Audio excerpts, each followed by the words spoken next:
Election 2024, we are following the campaign trail. Good evening to you. Mia Grady here, along with Lynn Cannon tonight.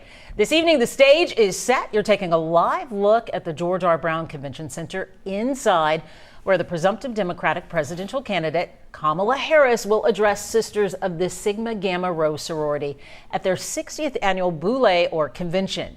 She attended a private fundraiser. Kamala Harris did earlier this evening. She spoke briefly about Hurricane Beryl recovery efforts before turning to the election. Harris told donors this evening in Houston the campaign is not about Democrats versus Trump, but about two different visions for the future of America. The vice president arriving on Air Force Two this afternoon at Bush Airport. She was then greeted by Congressman Al Green, Congresswoman Sylvia Garcia, Harris County Judge Lena Hidalgo, Fort Bend County Judge KP George, and Houston Mayor John Whitmire. Now, this is the vice president's second visit to Houston just in the past 7 days. During her last visit, she spoke at the convention for the American Federation of Teachers that was also held at the GRB. Meanwhile, tonight, former President Trump is back in Pennsylvania for a rally of his own. The former president spent part of his day at the National Association of Black Journalists Convention in Chicago, taking part in what quickly became a combative panel discussion. Things got heated right from the start. You've attacked black journalists, calling them a loser, saying the questions that they ask are, quote, stupid and racist. Why should black voters trust you after you have used language like that? Well, first of all, I don't think I've ever been asked a question in such a horrible manner. First question. Former President Trump then made a comment about VP Kamala Harris's race, saying, quote, I didn't know she was black until a number of years ago when she happened to turn black. Again, tonight, the former president, is in Harrisburg. It is the first time back in Pennsylvania for him since the assassination attempt. As for the vice president, after her speech in just a few moments, she will deliver a eulogy tomorrow morning at the funeral service for the late Congresswoman Sheila Jackson Lee. Several other well-known politicians are expected to be there. President Biden, he was in Houston on Monday to pay his respects to the longtime Congresswoman as she lie in state at City Hall, and he met with Jackson Lee's family. The president calling the Congresswoman fearless, proud, and bold. Again, tomorrow, Vice President Harris will deliver a eulogy at Sheila Jackson Lee's funeral. KHOU 11 will be there for this celebration of life. You can watch it live on KHOU 11, and we'll be streaming it on KHOU.com and KHOU 11 Plus. Again, we want to bring to you live pictures from the George R. Brown Convention Center, where an audience of about 200 to 300 guests, we're guessing at this time, are awaiting VP Harris's arrival. Again, this is the 60th annual Boule, or biennial celebration of the sorority Sigma Gamma Rho. And this is an event very similar to a convention that they have over the course of several days. We see the ladies now standing, so perhaps VP Harris is making her arrival and entry as we speak.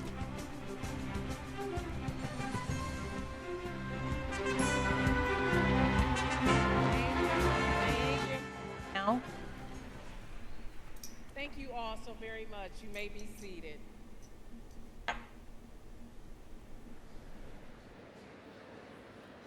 Greetings. My name is Rashida S. Liberty.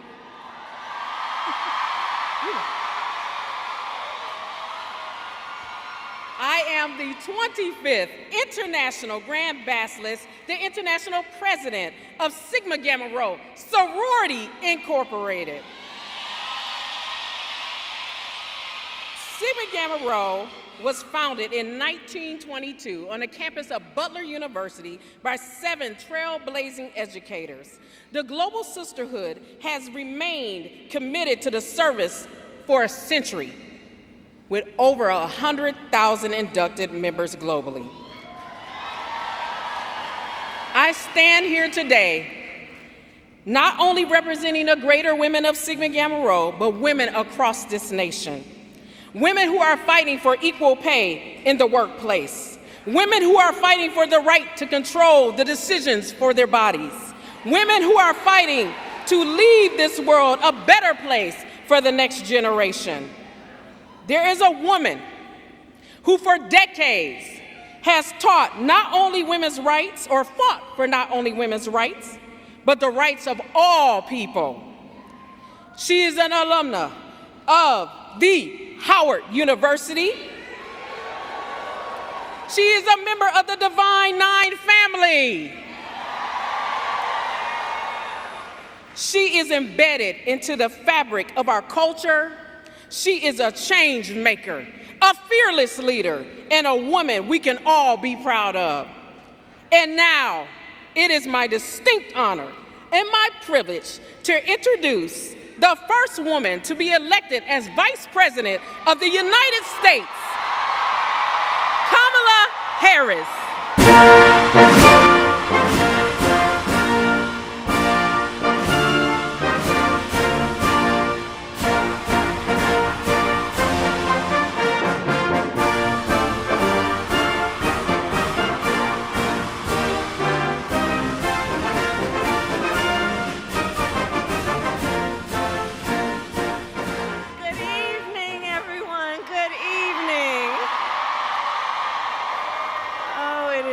Good to be with all the leaders who are here. I want to thank the International President, Rashida S. Liberty. I thank you for your friendship and your leadership and for the warm welcome this evening. Thank you so very much.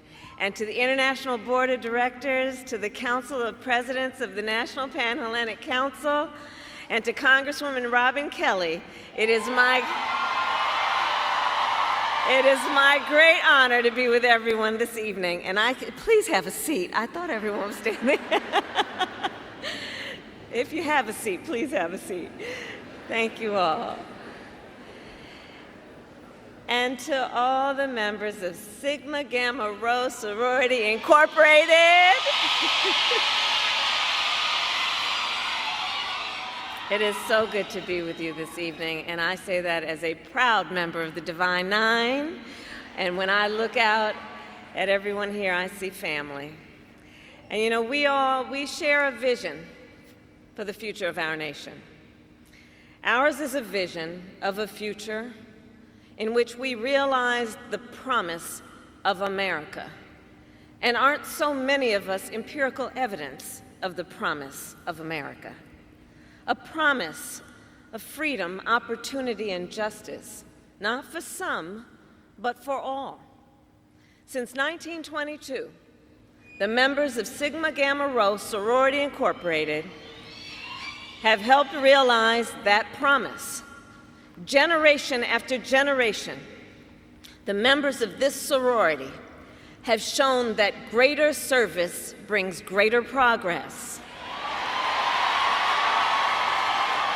I know. In the 1920s and 30s, you created college scholarships for young black women. In the 1960s and 70s, you launched a nationwide program to help folks get a job. In the 1990s, you formed a partnership with St. Jude to fight childhood cancer. And in 2020, you continued your leadership when, during the height of a pandemic, you helped elect Joe Biden President of the United States, and me as the first woman Vice President of the United States. And for all of those reasons, I am here to thank you for your long-standing service to our nation, and to declare in this moment that our nation needs your leadership once again. In this moment, we face a choice between two very different visions for our nation. One focused on the future, the other focused on the past. And we in this room are fighting for the future. A future with affordable health care, affordable child care, and paid leave. And we fight for a future with equal pay for women, because we know when we lift up the economic status of women, we lift up the economic status of children, of families, and all of society benefits. We here work for a future where every person has the opportunity not just to get by, but to get ahead, to build a business, to own a home, and to build intergenerational wealth. We here see a future where we bring down the cost of living for hardworking Americans, which is why we are fighting to ban more of those hidden fees and surprise late charges that banks and other companies use to pad their profits, to take on corporate landlords and cap rent increases, and take on big pharma and cap the cost of prescription drugs for all Americans. All of this to say, we are working to build up, not tear down, and to build up America's families and America's middle class. Because we know when our middle class is strong, America is strong.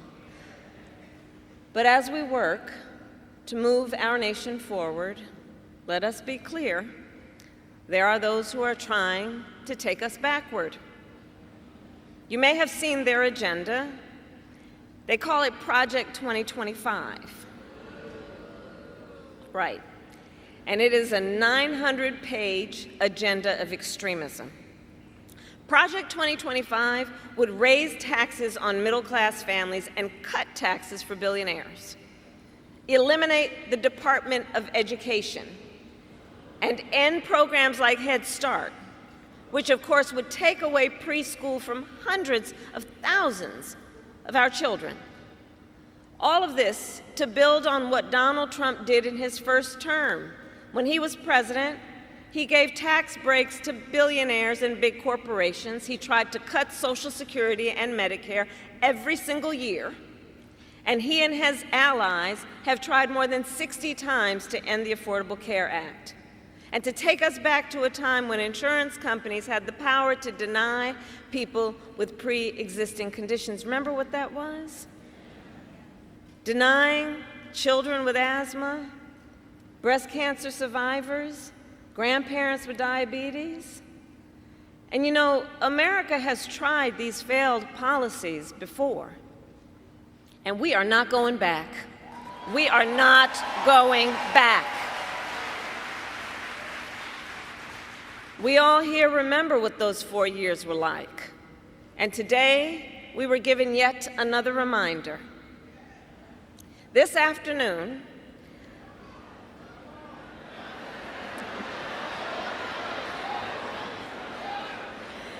Donald Trump spoke at the annual meeting of the National Association of Black Journalists.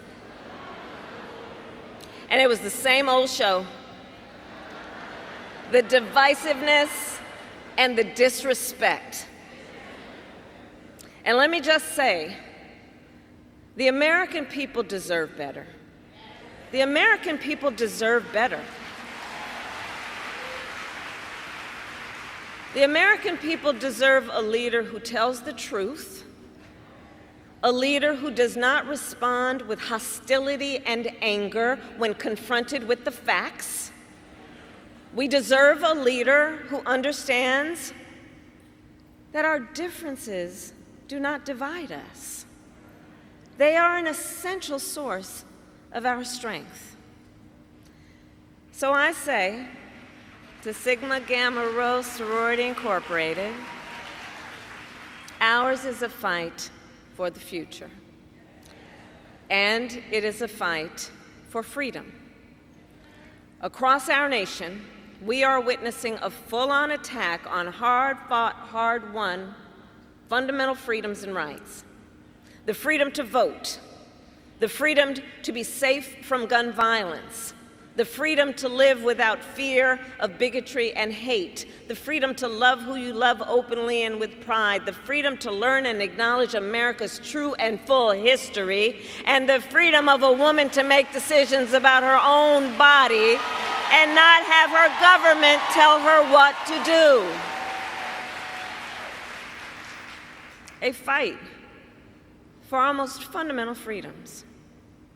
And to this room of leaders, I say, bring it on. Bring it on, those who would dare to attack these fundamental freedoms. because we here, we love our country. We love our country. And I believe it is the highest form of patriotism to fight for the ideals of our country. So we, who believe in the sacred freedom to vote, will finally pass the John Lewis Voting Rights Act and the Freedom to Vote Act. We, who believe that every person should be free from gun violence, will finally pass universal background checks, red flag laws, and an assault weapons ban. And we, who believe in reproductive freedom, will fight for a woman's right to choose, because we know one does not have to abandon their faith or deeply held beliefs to agree the government should not be telling her what to do. Because we know faith and freedom can coexist. And understand, when he was president, Donald Trump handpicked 3 members of the United States Supreme Court, the court of Thurgood and RBG, because he intended for them to overturn the protections of Roe v. Wade. And as he intended, they did. And now, in the South, where the majority of black women live, every state except for Virginia has an abortion ban. Many with no exception even for rape and incest. And now he intends to pass a nationwide abortion ban, to ban access to fundamental health care in every state. But I will not let that happen. I promise you, when I am President of the United States, and when Congress passes a law to restore reproductive freedoms, I will sign it into law.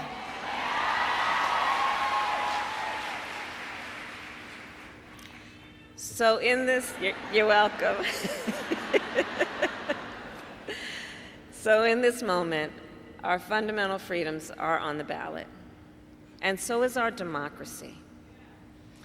This month, and it really bears, just with all that's been happening, to for a moment pause and think about it. This month, the Supreme Court basically just told the former president, who has been convicted of fraud, that going forward, he will be immune for activity we know he is prepared to engage in if he gets back into the White House.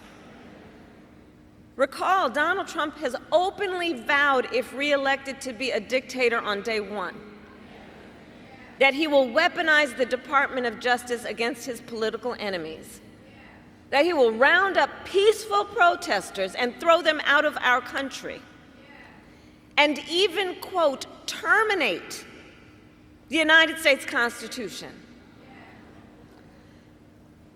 So in conclusion, I say to the incredible members of Sigma Gamma Rho Sorority Incorporated,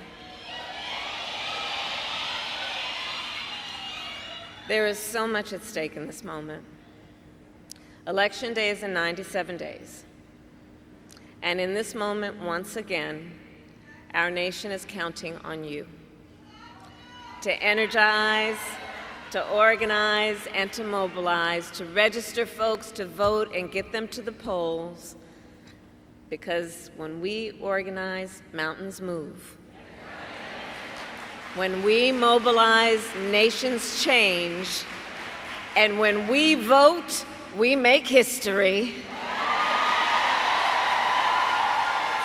So let us continue to fight with faith, with optimism, and with hope. And when we fight, we win. God bless you, and God bless the United States of America. Thank you.